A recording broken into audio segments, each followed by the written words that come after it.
E como a gente estava falando esses dias, que na quinta-feira eu li sobre a morte do Inácio Ferreira, porque na verdade de todo esse evento, né, eu não vou nem nomear porque eu não gosto de maximizar as coisas, esse evento que a turma fala da pandemia, coisa assim, eu não gosto desse termo, eu acho muito pesado esse termo, acho que não é legal, mas é o termo que o pessoal está usando. Na verdade, tudo isso se resume a um detalhe, né? Tudo que vocês estão vendo e ouvindo chama-se medo. Medo da morte. Porque se esse vírus não matasse ninguém, estava todo mundo hoje fazendo churrasco, tomando cerveja, o que é vegetariano estava comendo, sei lá, folha não sei do quê, e cada um estava fazendo a mesma coisa. Se esse vírus não matasse, estava todo mundo na festa. Agora, como ele mata e as pessoas têm medo de morrer, não sei o motivo para elas terem medo de morrer, mas vamos respeitar os outros, né? Todo mundo tem direito de ter medo de alguma coisa. Não acho que não justifica, né? Se a gente tivesse lido a Bíblia lá atrás, a gente ia ver que a Bíblia fala que aquele que crer em mim, mesmo que esteja morto, viverá. Então não precisa ter medo de nada, eu acredito que seria assim. Mas vamos respeitar o ponto de vista de cada um, né? Então tudo isso que vocês estão vendo é medo da morte. Se não fosse a morte, estava todo mundo na festa. Se alguém discorda, pode falar. Eu estou aberto não quero ser dono da verdade. Mas a experiência, ela tem me mostrado isso. Que todo esse evento mundial que vocês veem, chama-se medo da morte, né? Então, a gente trouxe na quinta-feira o Inácio falando da morte dele, que eu achei uma festa, só faltou cerveja lá. No meu vai ter cerveja, porque eu já pedi para o pessoal fazer, né? E se não fizeram, vem puxar o pé da Maiara, do Gerson, da Thaís, principalmente, né? O pessoal que é mais próximo lá, eu vou cobrar deles se não tiver cerveja para fazer festa, porque é uma coisa para se comemorar, não é uma coisa para se chorar. E também a gente aproveitou, como a gente está nesse assunto, e eu gostaria que vocês refletissem um pouco o quanto que o medo da morte é pesado na humanidade, né? Se não fosse isso, nós estaríamos todo mundo, os países estariam tudo exportando, importando, estariam vendendo, comprando, não teria nada acontecendo isso daí. Teria, sei lá, uma gripe comum, né? Mas como a pessoa morre, então virou o povo um desespero. Então a gente trouxe também hoje, o Gerson vai ler para nós, é um trecho do livro Cidade dos Espíritos, psicografado pelo Robson Pinheiro, onde o Ângelo Inácio, que é um jornalista desencarnado, ele conta a morte dele, né? A gente não vai ler na totalidade porque é um pouco extenso, mas o assunto assim, ele fala mais daquele momento do morrer, né? Ele vai falar, é a dor da morte, o medo da morte, aquelas coisas todas. Então ele vai ler essas 2 páginas aí que fala sobre essa morte. E para a gente começar, como eu falei para vocês, inclusive mudar a palavra morte, para quem não estava ouvindo a gente na quinta-feira, a gente enfatizou bastante isso, para a gente parar com essa coisa da morte, né? Voltar para casa, né? É tão gostoso voltar para casa, quando você vai, até quando você vai numa praia passear, você fica um mês fora na praia, não vejo a hora de chegar na minha casa, na minha caminha, né? Na minha cozinha, nas minhas coisas, né? Então é tão bom voltar para casa, mesmo que esteja num lugar bom. E também aqui voltar para casa, a gente sair daqui e voltar para casa. Que eu acho que tem que ser teria que comemorar, né, a hora da gente voltar para casa. Não falar, ai, porque a morte, está chegando a morte, está chegando o dia de eu morrer. Isso é catastrófico, né? Então está chegando o dia de eu voltar para casa, chegando o dia de eu ver as pessoas que eu amo, que já estão lá me esperando. Então a gente começar a mudar esse psiquismo. Porque vocês lembram que o Zayder falou no ano passado, né? 2 coisas que vocês precisam memorizar. Vocês vão ter que perder o medo e tirar a maldade de dentro de vocês, né? Ele falou muito ano passado e que ele falou esse ano vocês iam, porque a gente ia mexer muito nisso. Então, isso que vocês estão vendo aí, desse movimento social, vamos falar assim, eu acho um termo mais comum, né? É simplesmente medo de morrer, né? Então, se não houvesse o medo de morrer, nada disso estaria acontecendo no mundo inteiro. Então, nós precisamos mudar esse cenário, né? E começar a mudar a fala. Se tiver algum outro nome que vocês achem melhor, e vocês quiserem até sugerir, a gente está aberto para isso. Acho que foi o Zaire, o vovô, não sei, que falou no dia que a gente estava falando aqui, né? Em vez de usar a palavra morte, voltar para casa. Começar a falar para as criancinhas, que nossos pais, nossos avós, que elas voltam para casa, que eles voltam para casa, que eles voltam para casa. Porque daí um tempo fica mais comum, fica leve. Falar assim, ai, que beleza, não vejo, amanhã eu vou voltar para casa. Pensou, Helena? Chegava assim, ai, amanhã cedinho eu estou voltando para casa. Que maravilha, vou fazer uma festa, fazer um bolo, vou comemorar, convidar todos os meus amigos, porque amanhã eu estou voltando, né? Que alegria, não é verdade? Arruma as coisas, tudo. Então, é isso que a gente precisa fazer. E o Ângelo Inácio, ele descreve no livro dele como que foi ou voltar para casa para ele, que não é espírita, ele é um jornalista, né? Pelo jeito ele era um católico não praticante, não li muito sobre isso, mas é uma pessoa comum, não é uma pessoa religiosa que tinha, né? Então, vamos acompanhar a leitura do Gerson aí. Se alguém quiser interferir durante a leitura, pode falar, fazer alguma inferência, inserir alguma ideia, a gente está aberto para isso, tá? Então, vamos ficar à vontade. Se o Gerson também tiver vontade, se eu sentir também necessidade de falar alguma coisa. Milani. Diz. Milani. Diz. Tem uma frase que o Miguel fala assim: quando acreditas de fato em teu poder, está a fé. Protege sua mente contra o medo e deste modo afasta a ameaça do mal. Miguel fala isso. Quem falou? Não consegui ouvir. Miguel. Ah, Miguel. É. Então. Só falar mais nada. Não falar mais nada, né? É a palavra de... Isso não sou eu que estou falando, isso é Miguel que está falando. Então, imagine o que vem por aí para nós. Sim. Então, eu vou ler pausadamente aqui, bem devagar, né? Se vocês tiverem dificuldade para ouvir, vocês acenam aí pra gente poder falar um pouco mais alto. Se alguém não estiver ouvindo, por favor, manda, vamos falar para a Mayara. Mayara está no chat aí, pode escrever aí que ela tá visualizando e respondendo. Ela é o cameraman nosso. Se tiver alguma dificuldade aí na comunicação com vocês mandam um oi para ela aí, ela vai coordenando a parte de som, de imagem, essas coisas aí. Vamos lá. Logo, logo, me acostumei com a ideia de que as coisas aqui não seriam exatamente o prosseguimento das que deixava. Ao contrário, pareciam-me bem melhores. Nossos amores e afetos, embora continuassem amores e afetos, passavam a ser tão somente outras almas, marujos do mesmo mar, a singrar o oceano desconhecido da imortalidade. Nossas emoções, caso nos entregássemos a elas, constituiriam o passaporte perfeito para a infelicidade e o inferno, que trazemos todos dentro de nós. Por isso, ao me ver de pé ao lado do antigo corpo, tomei a decisão acertada, segundo avalio até hoje. Nada de sentimentalismo.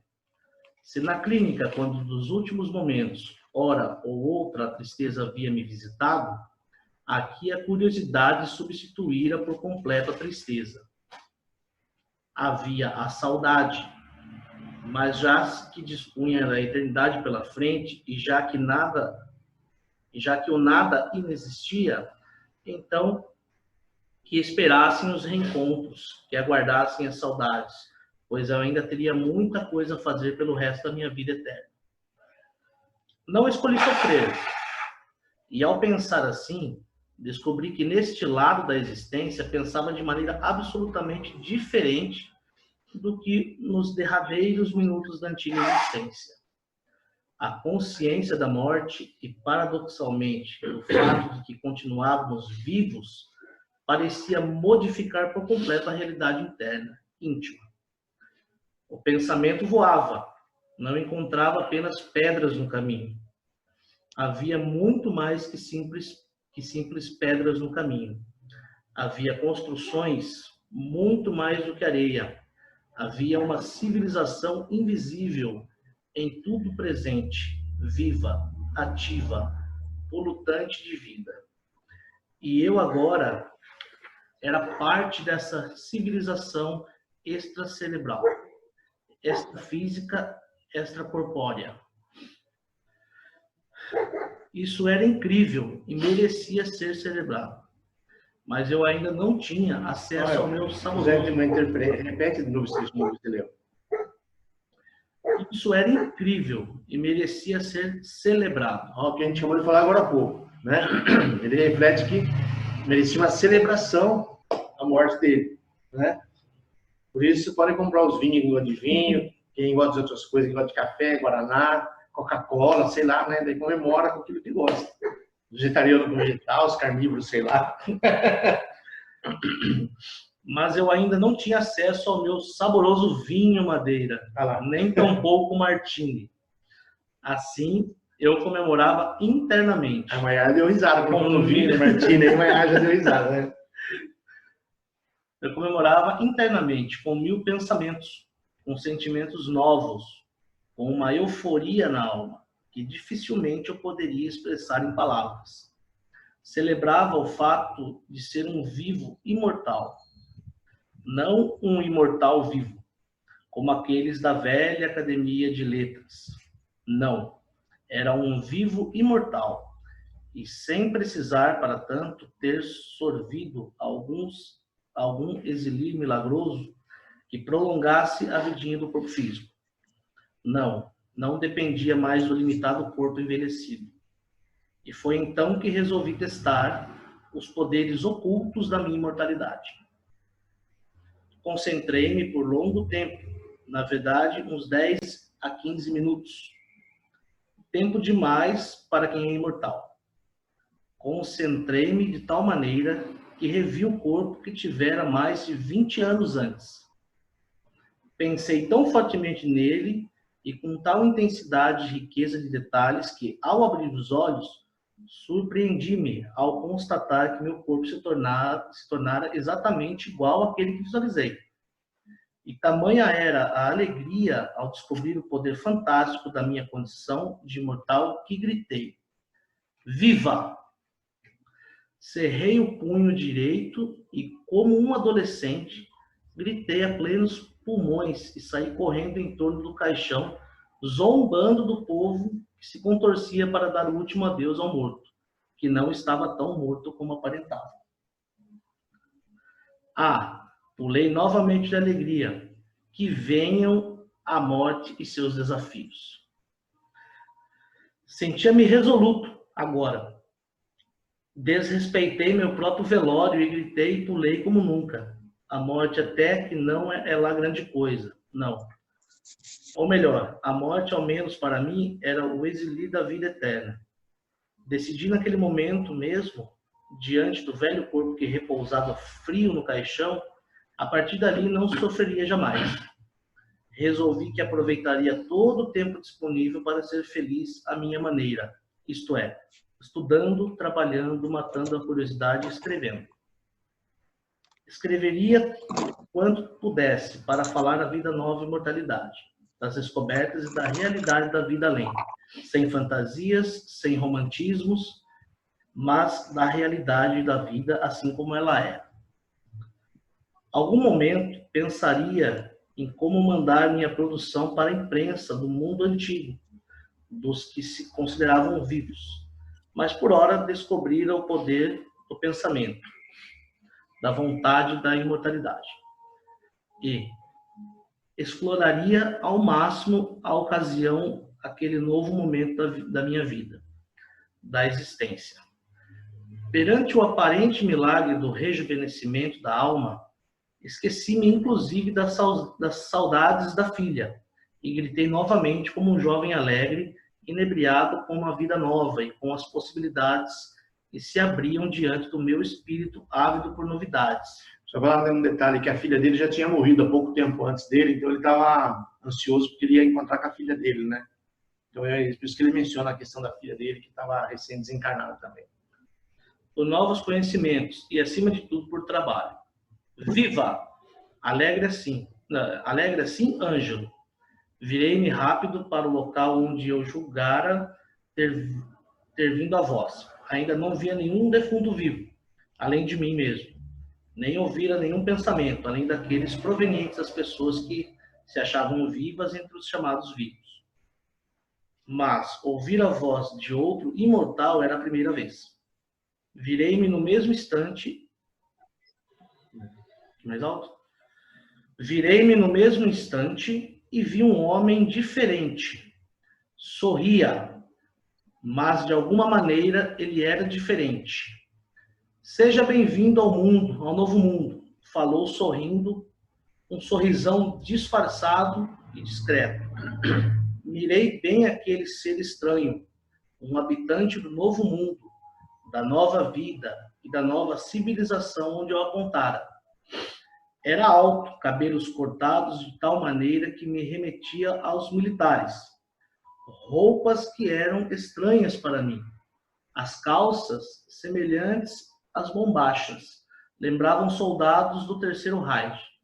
Apenas lembravam, pois havia uma diferença marcante que não consegui descobrir de imediato. A camisa, algo imponente, parecia um traje de gala ou algo assim. Gola de padre, mangas longas, um distintivo ou símbolo do lado esquerdo do peito. Era diferente de tudo e de todos os militares que conhecera na terra. Mas com certeza era alguém que ocupava um cargo importante nesse mundão novo que eu começava a descobrir.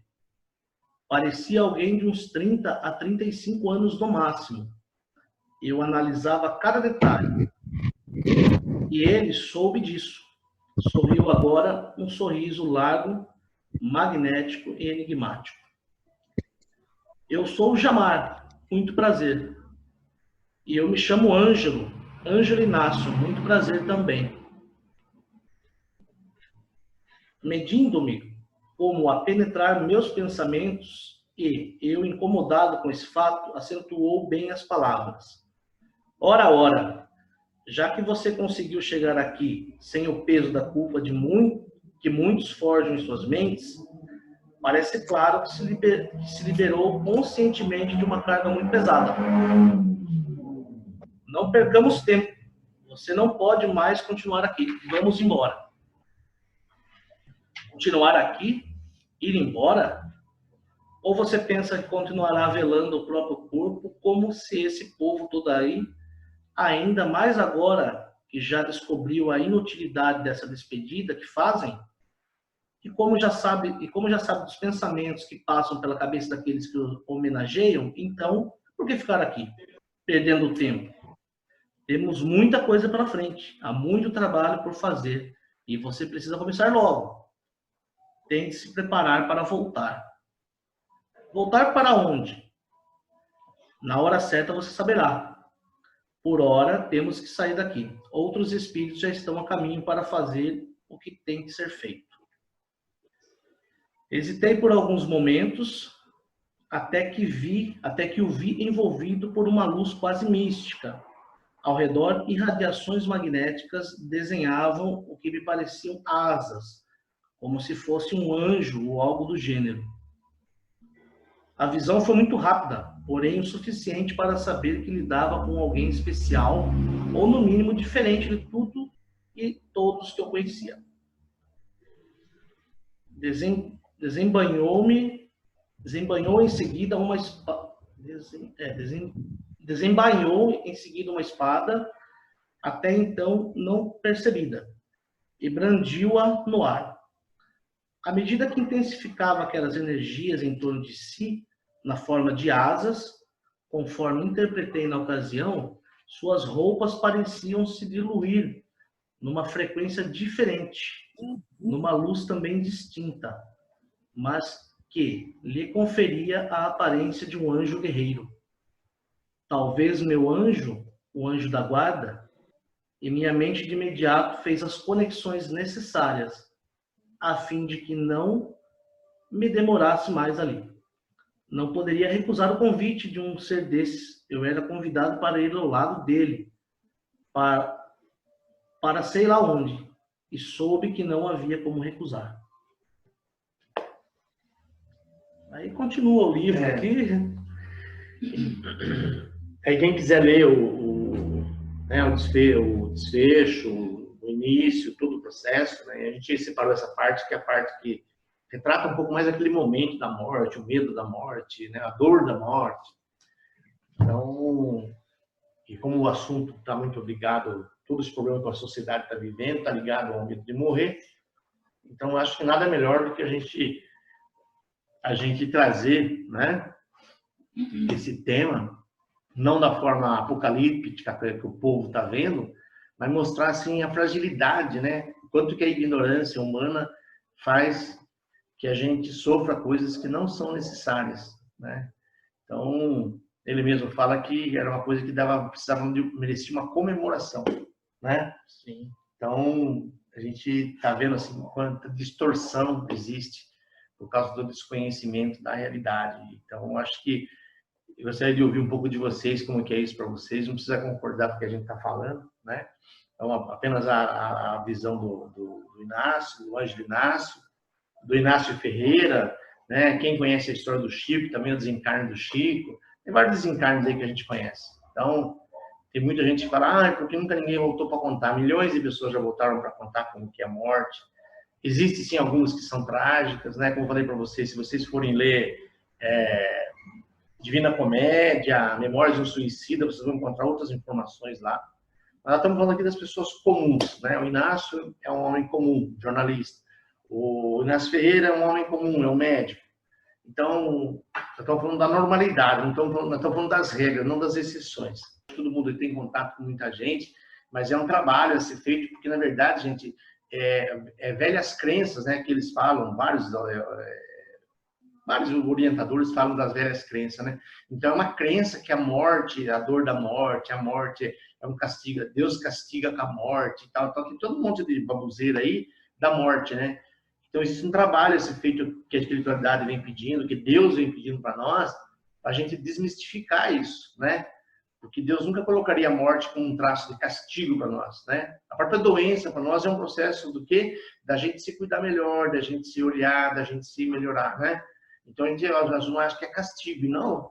Então, voltar para casa, gente, é um prêmio de consolação aí, sabe? Que dá para ir para o Guinness, se Deus quiser, né? Que tanto que o Ângelo Inácio fala aí que merecia uma comemoração lá, um vinho português, de um martini francês, né? Um conhaque inglês, talvez, ou cada um comemorar do jeito que acha melhor, né? Então, a gente ressignificar, porque essa neurose coletiva, gente, ela é do medo que foi estabelecido, né? Porque o mundo tem medo da morte. A prova está aí do que a gente está vivendo. Que é só tudo isso que está acontecendo chama-se medo de morte, não é outra coisa. Não é por causa do coronavírus, por causa da infecção, por causa da intubação, por causa que não tem... Não. Tudo isso é pelo medo da morte. Hoje ele nasce uma pessoa que não era ligada em religião, não era devota a nada, era um cara que era um jornalista que trabalhava no jornal, com certeza fez um monte de reportagens que não são boas às vezes, lógico que faz parte do trabalho, né? Que vocês sabem que todo bom cirurgião já matou um monte de gente, ninguém começa sendo bom cirurgião desde o primeiro dia, cava um monte de besteira, depois ele consegue, né? Como tudo na vida, né? O bom cozinheiro já queimou muitas vezes a panela, já fez um monte de coisa. O bom cirurgião, com certeza, já matou muita gente para depois ser bom, né? O jornalista também, com certeza, fez um monte de notícias aí que não, né? Então, eu tô falando isso não para acusar ninguém, para dizer assim, o erro faz parte da nossa vida, né? As limitações faz parte das nossas vidas. E aí ele faz um comentário, o Jamar, ele faz um comentário interessantíssimo pro Ângelo, que é uma coisa que eu vejo muitos espíritas falando, porque tem que passar pelo umbral, tem que estar no umbral. Adoro, umbral parece chocolate na boca, né? Tem que ter umbral, se não tiver umbral, não tem vida. Então, eu adoro umbral espíritas. Faço parte do grupo, tá? Não estou falando mal dos outros, não. Ele diz aqui assim, ora, já que você conseguiu chegar aqui sem o peso da culpa que muitos forjam em suas mentes, parece claro que se libertou conscientemente de uma carga muito pesada. Não percamos tempo. Você não pode mais continuar aqui. Vamos embora. Né? Então, aquela culpa, eu morri, aí o que eu fiz de bom, aí eu errei, eu pequei, né? Aconteceram coisas, né? Então, o que eu deixo muito claro aqui? Já que você não trouxe a culpa, não trouxe os erros, porque todo mundo erra, quem não erra?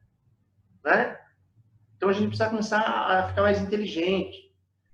Ver, por exemplo, esse espírito que não é ligado em religião, mas é inteligente, era um cara que raciocinava. Inclusive, no outro trecho que o Gerson já leu, ele fala, bom, eu determinei para mim, não vou sofrer. Já que eu morri, eu não vou sofrer nada, não vou ficar lembrando, porque eu não tratei da galinha, porque o gato não tinha ração, porque eu não paguei a consulta do médico, porque ficou sobrando comida no meu armário, porque a torneira ficou aberta, porque tem remédio lá que eu não tomei, e sei lá, ficou dinheiro na poupança guardado, não gastei. O que ele faz? Ele larga tudo para trás. Então, podemos até dizer metáforas, que nós precisamos aprender, né? E ele deixa muito claro isso. Já que você não ficou, você conseguiu chegar aqui sem o peso da culpa, que muitos forjam em suas mentes, parece claro que se libertou conscientemente de uma carga muito pesada. Não percamos tempo, vamos embora daqui, né? Então, eu gostaria que a gente começasse a pôr isso na mente, né? Eu ouvi aí essa fala que a Thaís fez, e começar ao tempo de cada um, tá, gente? Ao tempo de cada um. Aqueles que querem fazer com mais tempo, faz com mais tempo. Quem quer sofrer mais, sofre mais. Quem quer sofrer menos, sofre menos. A gente vai respeitar. Mas eu quero dizer uma coisa para vocês. Isso que a Thaís falou, da morte, né? Que ela vê isso com muita leveza, com muita tranquilidade. Viver assim, só de ter isso dentro da gente, é uma coisa muito gostosa, gente. Porque eu fico muito triste quando eu vejo, e eu vejo muito isso nos casos clínicos, né? A mãe fala assim, se meu filho morrer, eu morro junto com ele. Eu falo, coitada dessa mãe. Vai amargar um tanto, né? E uma outra coisa que eu queria fazer, comentar com vocês, porque é uma questão da área do meu conhecimento, né? Que a Thaís fala que a morte do irmão dela, ela aprendeu muito com a morte, mas é que a alma dela já tem isso dentro dela, de não se preocupar com a morte. Porque, normalmente, quando você perde alguém muito querido, a mente tem uma forma de formar, um trauma com isso. A pessoa fica traumatizada com a morte que ela não sabe lidar. E a Thaís fez um processo diferente. Mas é que ela fez? Ela já é diferente, né? Ela sempre foi diferente, na verdade, né? Ela bateu a cabeça quando era criança, então acho que ela sempre foi diferente dos outros. Então, a morte do irmão não é que... Pode ser que ela refletiu tal, mas veio confirmar para ela o quanto não tem significado a morte, quanto que a morte não é nada na vida, né? Então, quando a pessoa fica a morte, gera aquela dor, então isso gera uma dor traumática. A pessoa fala, porque fulano morreu. Eu vejo na clínica, lá a pessoa faz 20 anos que o filho morreu. A mulher fala assim, então, quando foi naquele dia, e eu estava lá, e aí chegou a notícia, e aí ela faz 20 anos que aconteceu, e ela chora como se aquilo tivesse acontecido naquele momento. Isso é um trauma, é uma dor traumática, que a pessoa gera dentro dela, né? Que nós, ao decorrer do tempo, nós vamos poder, como eu falei para vocês, né? Eu brinquei com a Helena no começo, a Thaís falou agora há pouco, se viesse um anjo e falasse para ela, daqui meia hora você vai. Que festa, vamos ligar para todo mundo, vamos fazer tomar churrasco, não dá tempo, porque não dá para assar carne, né? Meia hora não assa carne. Mas vamos tomar uma cerveja, tomar um chocolate, um café, um suco, sei lá, aquilo. Vamos fazer, como diz o anjo, vamos fazer uma comemoração. Que coisa linda, né? Eu só a festa que eles vão fazer quando tiver eu, né? Não vai ter velório, porque eu vou pro freezer, né? Mas, quando o Zayder falou, o único perigo é eu incorporar em alguém para tomar uma cervejinha. Mas aí a Helena já sabe disso, né, Helena? Mas ela não vai falar assim, eu sou eu, Helena, deixa eu incorporar, só vou tomar o último copinho e já vou embora. Não vou tomar uma garrafa, só um copo, só para despedida, né? Então, licença, pouquinho. Licença. Lembrando também que, muitas vezes, eu lembro que eu tinha medo da morte em dor. Nossa, acho que quando a gente morrer, a gente vai sentir uma dor enorme, né? E eu posso dizer que eu tive uma experiência física e espiritual para ser como exemplo isso para a gente na morte. Me lembro quando eu me acidentei de carro, quando eu capotei o carro e, ser bem sincero, para todos nós aqui, eu não senti nenhuma dor. Eu me lembro que ali, quando minha vista ficou toda branca ali, como se eu recebesse uma segunda chance. Eu só fui ter dor a partir do momento quando eu cheguei na Santa Casa, depois de uns 10 minutos. Mas no momento ali que eu apaguei no capotamento do carro, eu lembro de alguns flashes, a branquidão ali assim, que eu entrei na ambulância, você não sente dor nenhuma. Eu posso dizer assim que pra gente ir embora, a gente não sente dor.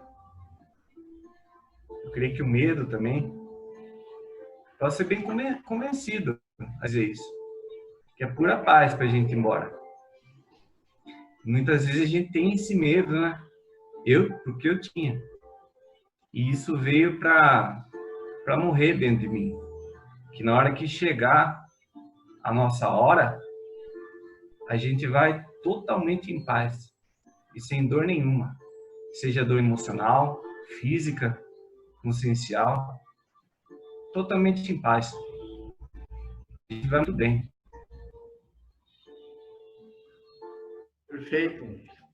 Então, eu gostaria de compartilhar com vocês também, porque isso ajuda, né? As pessoas irem desmistificando esse universo sombrio, como disse a Ana, que as pessoas não conhecem ainda, pouco se fala dele. E a gente sabe que muitas pessoas têm muitas informações sobre esse outro lado, né? Nós temos um privilégio de receber bastante informações nesse sentido. E eu, quando fui na minha faixa, na década que eu faria de 40 a 50 anos, era para me ter desencarnado já, né? Dos 40 aos 50 anos. E isso não é que alguém, um espírito, alguma coisa assim, veio falar, não é isso. É só para vocês terem uma ideia, para ilustrar para vocês, né? Teve um dia que pessoas de 3 religiões diferentes me ligou e falou, não viaja porque vai acontecer, você vai desencarnar, né? E eu tinha um compromisso muito sério, eu acabei viajando e tal, e aí um ponto final. Então, eu não desencarnei. E eu já fui conversar com outros pastores, pessoas que às vezes eu tenho ligação com religiões diferentes, e às vezes pessoas fazendo oração para mim, eu sempre fui muito aberto em todos os sentidos religiosos, não tenho restrição, e a pessoa fazia oração e falava, você sabe que já era para você ter morrido, né? Que Deus deixou você aqui na Terra. Eu falei, infelizmente Deus deixou, eu não posso fazer nada, não vou brigar com ele, mas eu não gostei da ideia, né? De deixar eu ir. Mas já que ele deixou, também vão ficar, não vão brigar por causa disso. Então, várias pessoas confirmaram que realmente nessa década ali, dos 40 aos 50 anos, eu deveria ter partido, né? Voltado para casa. Mas, por não merecer, como falei para a Thaís, só os bons morrem cedo, estou eu aqui, né? Amargando a vida. Amargando não é que minha vida é ruim, tá, gente? Minha vida é maravilhosa, muito boa, né? A gente pode até ficar falando só sobre a nossa vida, né, Gerson? O Gerson está participando um pouco da vida aqui, não tem nada de ruim, né? O Maiara também, né? Mas não estou reclamando, tá ótimo. Se precisar ficar mais 1000 anos aqui, não estou preocupado com essas coisas, não. Mas só para vocês entenderem e para vocês entenderem o raciocínio. E nessa época, dos 40 ou 50 anos, eu sofri um acidente, uma obra, e eu tive aquilo que a turma chama de EQM, experiência quase morte. Né? Eu tive uma queda de uma altura de 2 metros, eu caí de cabeça no chão, uma situação física lá do ambiente, do espaço, e eu caí com a cabeça no chão. Né? Imagina uma pessoa com 90 quilos, cair com a cabeça no chão. Não é que eu caí, bati a cabeça, eu caí de ponta cabeça e desci com a cabeça. A cabeça aguentou todo o impacto do corpo, 2 metros de altura, no cimento embaixo. Vocês imaginam a queda que foi, né? E aí, o que aconteceu? Meu corpo ficou, como o Jonas falou, meu corpo ficou todinho parado, só o cérebro ficou funcionando. Toda a questão motora desligou tudo, ficou. E eu sentia o sangue correndo pelo nariz e descendo pela garganta, entrando para os pulmões, para o estômago, né? Quando eu vi isso, eu falei, nossa, desencarnou. E eu senti o barulho, falei, o pescoço fraturou, eu tô acabando de morrer. E aí passou aquele filminho bonito, que todos vocês já devem ter ouvido, algumas pessoas já falou da EQM, experiência quase morte, que a pessoa quando vai morrer, principalmente quando é algum acidente, alguma situação específica, você vê a história da vida. E eu realmente vi a história todinha, desde a minha infância, a época de escola, de exército, de colégio interno, tudo a história da vida. Passou ali, eu não sei se é 1 minuto, se é 5 minutos que demora isso, é um tempo, não dá para calcular, né? E no fim ficou duas imagens, apenas a imagem da Thaís e do David, que o David inclusive estava comigo junto no acidente, no local de trabalho, estava junto comigo. E aí ficou só a imagem dos dois e acabou o filminho aí, fiquei com os dois, né? Aí eu pensei, falei, nossa, eu vou deixar os dois aqui, né? O David já tinha aí quase 18 anos também. E eu falei, eu vou deixar os dois aqui. E o que acontece? Eu percebi que ali ia terminar. Eu falei, cadê os mentores? Eu não vi os mentores, não vi ninguém de nada, fiquei quieto um tempinho ali, né? E quando eu vi os dois, eu pensei que eles iriam ficar sós. Eu me lembrei de uma conversa que eu tinha tido com um espírito há muitos anos atrás, que eu sempre trabalhei no meio da doutrina espírita. Eu estava doutrinando um espírito e ele morava numa cidade vizinha daqui. Ele contou o endereço, contou tudo para mim da vida dele. mas ele estava prejudicando uma pessoa. Daí eu falei para ele, mas por que você vai fazer isso? Né? Ele falou, porque ele me matou, e minha mulher e meus filhos estão passando fome, por isso que eu estou me vingando dele. Daí eu falei assim, mas tem que pensar que Jesus vai cuidar deles, né? E tem aquelas histórias de dirigente espírita, sabe como que é, né? Em babuzeira, porque Jesus vai cuidar, não sei o quê. E daí, quando eu vi a imagem da Thaís, do David, né, me veio a lembrança do que eu falei para o Espírito. Assim, Jesus vai cuidar dele. Eu falei, mas precisava eu cuidar dele. Jesus não vai cuidar direito, é melhor eu cuidar, né? E aí, voltou a consciência, né? Passei a experiência da EQM. E aí, eu fui para um médico e segue essa história do mundo aí. Mas eu queria dizer para você, assim, que naquele momento, eu não senti nenhum pavor. A única coisa que eu senti foi porque nessa questão que eu ia deixar dois filhos, né? E me veio à mente só os dois, que eles estariam meio avulso, meio à deriva da vida aí, né? Mas um medo, nada dessas outras questões espirituais. Então, só isso para ilustrar, para poder também ir clareando para vocês. E se tiver alguém que teve alguma experiência de EQM, eu acho que seria interessante contar, passar isso, como o Anderson falou, como eu digo, né? Que isso vai facilitando isso. Para falar assim, nossa, mas então morrer não é negócio ruim. Falando, gente, mas é um puta negócio bom, né? Você passar o trem aí, se não quiser, e manda para cá que se deixar, se tiver passagem, pode pôr no meu nome que eu vou e não vou ficar com problema nenhum, né? Nem que eu não participe da comemoração, você pode ficar em paz. Boa semana, boa Páscoa para todos. E muita paz para todo mundo. Muita paz, amém. E treinem suas inatas durante a semana. Vamos meditar. Vamos meditar. Tchau, gente. Tchau. Tchau, gente.